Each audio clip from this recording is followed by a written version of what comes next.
don't burn your bridges. That's advice a lot of us get at some point in life, especially if you're an entrepreneur, especially if you're successful. People want to make sure you don't burn your bridges. Don't get carried away. But when it comes to going offshore, I do hear that from time to time. People saying, hey, my mom told me, don't burn your bridges. And because I so fundamentally disagree with the underlying concept of what the person's mom is trying to say, I'm going to tell you in this video exactly why those people have it wrong.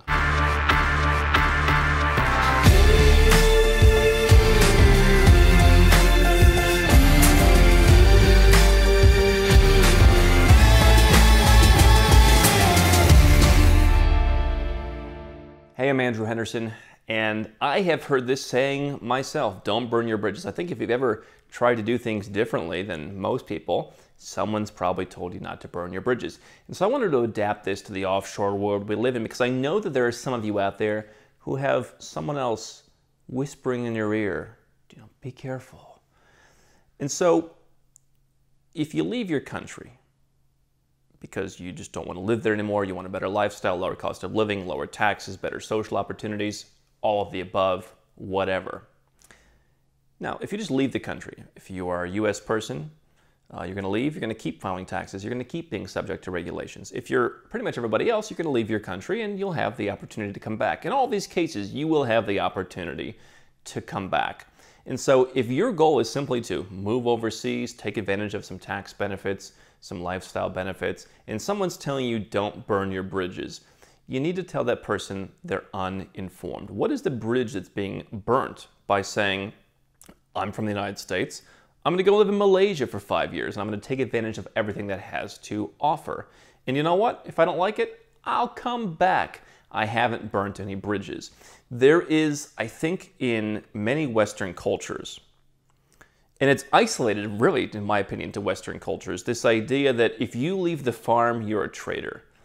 Back years ago when I hosted a podcast, I would tell people, hello, traitors. I would open the show, hello, traitors, because so many people have it in their mind that you're a traitor. If you forget giving up your citizenship, just leave in the country. And I think especially in the United States, that's an issue.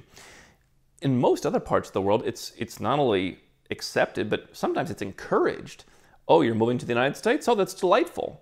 Because people in the emerging world often think that simply being on US soil or being on Belgian soil means that you'll become rich, or at least rich compared to them, so they encourage it. But in the Western world, there are so few problems left that now simply wanting to go and live overseas sometimes makes you a terrible person. And so to that I say, go where you're treated best means just that.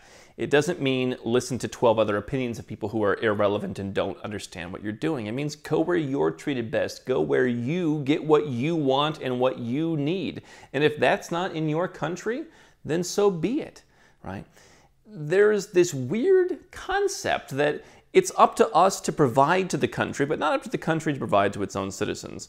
It's not up to the country to be competitive. It's not up to the country to offer job opportunities. It's not up to the country to, ensure some kind of social order and that everyone gets along and people aren't, killing each other.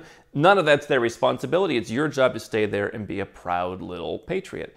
And what I say is, if where you're at is not serving you for whatever reason, you have the right to go somewhere else. And that doesn't mean you're burning a bridge. Now, let's talk about the second thing that I know some people that I've talked to have heard, and that is what happens if you want to give up your citizenship, right? I've done that, I can tell you. I remember a couple days before I went to the U.S. Embassy, I went with a friend of mine to Istanbul for the weekend, and was going to come back and finish the process. And when I was there, I had a family member call me and say, you know what, I just want to, before you do this, let me just tell you, don't burn your bridges. Now, let's look at it from that perspective. Your family doesn't have to live your life. Your family doesn't have to deal with the consequences of living in a certain place that maybe you don't feel comfortable with. Your family's not paying your bills. Your family's not responsible for growing your business. So they're going to have a different opinion. Your friends, everybody, they're all going to have different opinions. But it comes down to me to that same perspective. If your country is not serving you, you deserve to go to a place where they do serve you, where they do respect you. And in many of these Western countries now, where people are saying, if you leave, you're like evil. Those countries, they're taking more of your money. Meanwhile, they're bankrupt. They're not going to give you the stuff they promised. You think Social Security, if you're in your 20s now, you think you're getting a Social Security check. You think everything's going to be the way it is today. They're making a lot of promises they won't be able to deliver on. And what do they do? What will they do when it all falls apart? What will they do when they can't deliver on all their promises? They'll blame you. Oh, you don't like it? Oh, well then you're a traitor. And so I look at it from a different perspective as someone who has expatriated. You know what? I don't want to burn any bridges.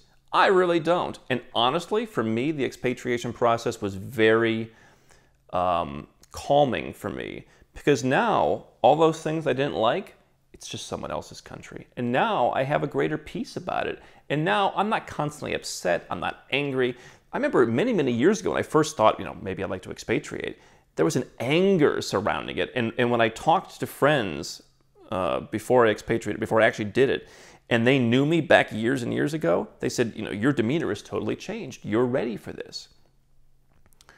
And so I'm more calm about it than ever. I don't have a hatred for the U.S. And I think a lot of their policies may be misguided. I think, I'm not a fan of America first. I mean, there's certain things I just, I take a global view that is many times at odds with what the U.S. policy is. But as a country, I don't have any animosity. I don't need to anymore. I get to be me and they get to be them. So I'm not trying to burn a bridge. But here's what happens. People want to put something on you. They want to say, oh, you're burning the bridge. But no one looks at, hey, why is it that everyone else gets to live where they want and not be chased down by regulations that make it nearly impossible to run your business? Why is it that everyone else, from other countries gets to go and live overseas and not have to constantly file tax returns that are this thick? Now, listen, I want to tell you right now, if you don't want to give up your citizenship, I'm not here on a crusade to tell you to do so. I have people all the time, Andrew, don't want to renounce, happy to pay some taxes, happy to file, you'll help me with it? Absolutely. I'm not here to change your mind, but what I am here to do is to say, if you're of the same mindset that I am and you're saying, I do want to expatriate, don't look at it as you're the one burning the bridge, because nobody I talk to is trying to actively, burn any bridge. Nobody's trying to cause any problems. Nobody that I'm working with, none of the entrepreneurs, the people who've been successful, they're not, no one's coming to me to renounce because they disagree with the Vietnam War and they want to go and protest in front of the U.S. Embassy every day. That's not what we're talking about. These people just want to be left alone. Maybe you're one of them. And so to say that after all the things that are done to people that say, you know what, I'm going to make this very difficult decision to give up the citizenship of a country that I don't agree with, I don't really like being there, maybe I don't like the people, I don't agree with their financial policy, I just don't agree with it. I don't want it in my life. That's an emotional decision, I can tell you. It is an emotional decision, whether you like the country or not. It's emotional to give up this part of you because we're so tribal in nature as human beings. And to say that that's burning a bridge, to me, is the most unfair thing you can do. And to never consider, why is it that got you here?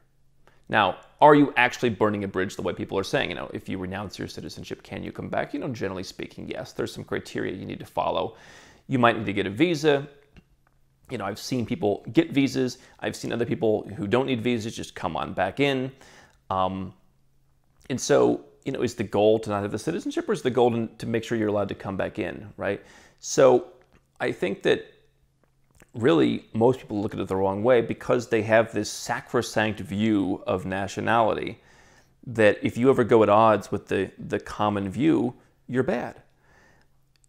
You can renounce your citizenship and then still go back to visit that country, okay? Is that burning a bridge if you can go back, right?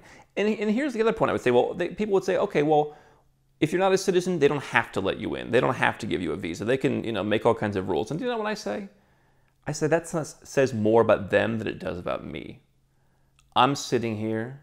I'm here to educate people with videos about the process of renunciation. We got many videos on that process. I'm here to talk about what I think about the world and the opportunities. And yeah, you know what? I don't think the U.S. has the best opportunities. It does not mean I hate the country. It means I just think on an analytical level, it's not the best that it thinks it is. It's just not. And your country isn't either, probably, right? I mean, it's not the best place to do much of anything. That's just a statistical fact that gets overruled by people's emotions. But let's say that one day the U.S. government makes a rule and says anyone who renounced their citizenship is permanently banned. Is that because I burned a bridge? Did I do anything? Was it because I called? That's not going to be because Andrew Henderson, bothered us every day. We don't want him to come in anymore. It's going to be no. Chuck Schumer is going to say, all these nasty people who don't like our country, let them stay away. And he'll do it to gain political points. And if they do that and they pass that, you know what? Fine, I'll live with it.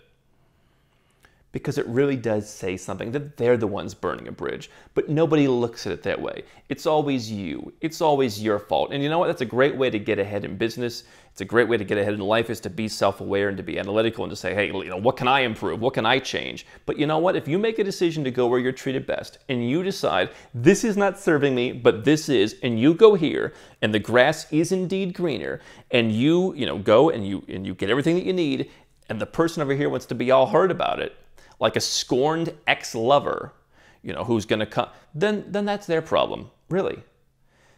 You have to remove the emotions from these situations. And I know you can't entirely, but you have to remove them enough to be able to see the big picture. It's a big world out there. And I really push back on this idea that if one place on earth, whether it's the US or wherever else you may be from, if they for some reason are going to disadvantage you in the future in some way, or they're not going to give you your health care when you come back, or they're not going to let you visit, or whatever the case is, if that's the case, that's their problem.